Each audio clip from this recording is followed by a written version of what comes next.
And a good Tuesday to you all. I'm Josh Elliott. The Donald Trump campaign is in damage control mode at this hour. Campaign manager Corey Lewandowski has been charged with misdemeanor battery.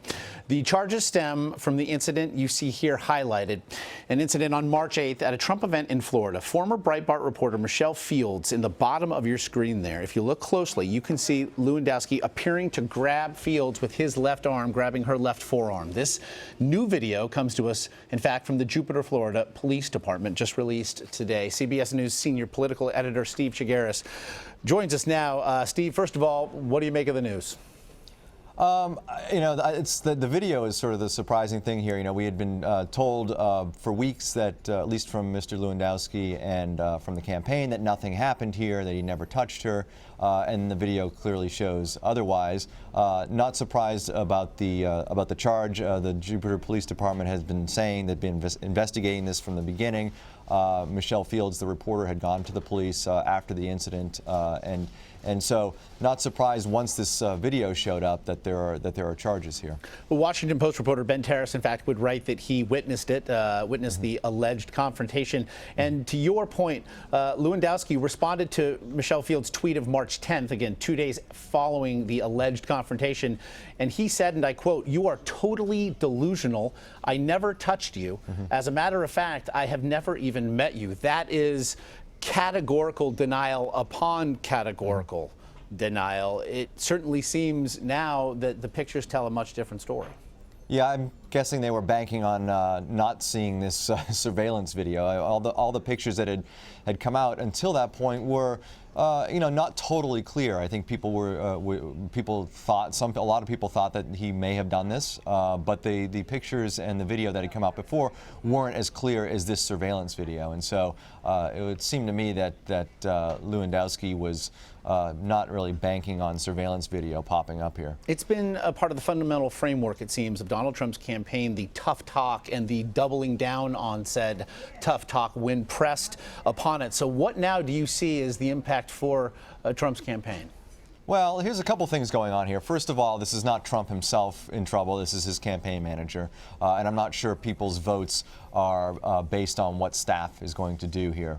Secondly, the people that are going to support Trump, or the people that support Trump, are going to look at this, and I'm sure they're going to say this is not a big deal. This is not Trump himself. This is his staffer. But also keep in mind, this is against the media. And a lot of the people who like Trump, I would venture to say, aren't huge fans of journalists and the media, and they're probably going to look at this video and say, hey, look, he's this reporter was being aggressive with Trump, and his campaign manager is just protecting his boss, and that's what's going on here. And I don't know. I just don't see, at least within the group of folks who support Trump, how this kind of incident is going to change their minds about things. And in terms of the larger group of Republican voters or even general election voters, Trump's going to have to answer for himself on issues, on the way he talks about different things, whether it's these controversies over his wife and Ted Cruz's wife, or whatever else is out there in terms of the campaign. Those are going to be the issues that are going to determine whether voters vote for Trump or not, or don't vote for Trump. I don't think it's going to be what his campaign manager has done or not done to a reporter. But an interesting part of the politicizing of this event was the fact that this reporter worked for the Breitbart News Network, seen as heavily favorable to the Trump campaign. In fact, Michelle Fields would later resign, saying that the network had not supported her. We would see and get reports of several staffers following her, saying that they were disappointed by the network's siding with the bully Donald Trump campaign and its manager. So as much as a Trump supporter might see the Donald Trump versus the media as a consistent narrative here, it does bear mentioning that the media member here in question was working for, again, a network seen as heavily favorable to Trump's campaign.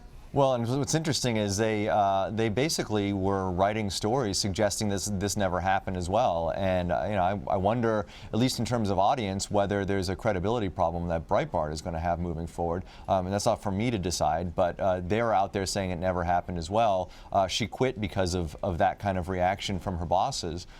So they've got an issue to deal with in terms of how do they explain this away to their audience. We do want to make it clear that Lewandowski was not arrested. He was given a notice to appear after appearing before Jupiter police shortly after 8 a.m. local time this morning, and he was given a court date. No mugshot then was taken. We also want to bring you the Trump campaign statement regarding the charge. It reads, in part, Mr. Lewandowski is absolutely innocent of this charge. He will enter a plea of not guilty and looks forward to his day in court. He is completely confident that he will be exonerated, end quote. Donald Trump scheduled to make an appearance today in Janesville, Wisconsin, ahead of next Tuesday's primary, Steve, later this afternoon. Do you expect that he will speak to this incident, and what do you think he might say?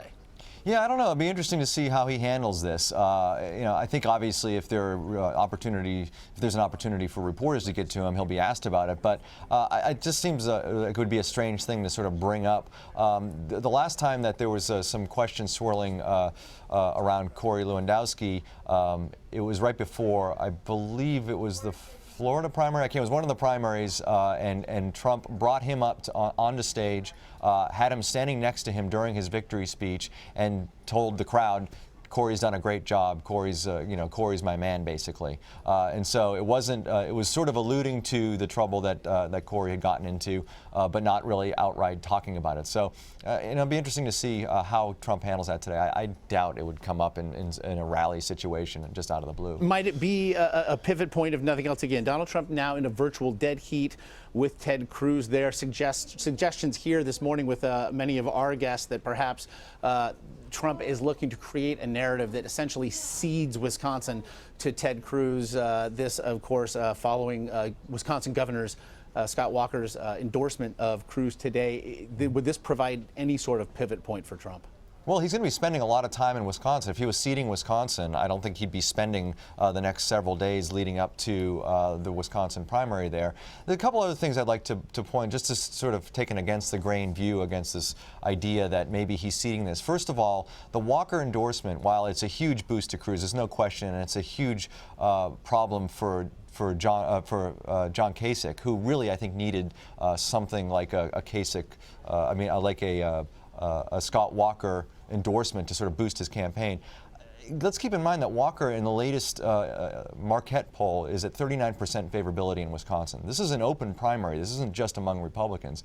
Democrats and independents can vote in this primary as well. And to have the backing of A, an establishment governor, and B, one that's not very popular in the state, there may be some negatives to this endorsement of Cruz. I know Cruz is spinning this as it's great, and it is great for Cruz in the sense that he is getting establishment people to back him, getting the anti-Trump folks to sort of coalesce around his candidacy. But I think there are a few possible negatives there, and I can't imagine that Trump is going to look at this and say, "Oh, forget it, it's all Cruz's now, and let's just move on to the next primary." Again, I mentioned that campaign event will be in Janesville later this afternoon. The news of the hour: Trump's campaign manager Corey Lewandowski charged with misdemeanor battery following an alleged incident March 8th at a Trump political event. CBS News senior political editor Steve Chaggaris, we appreciate the time. Thanks, Josh.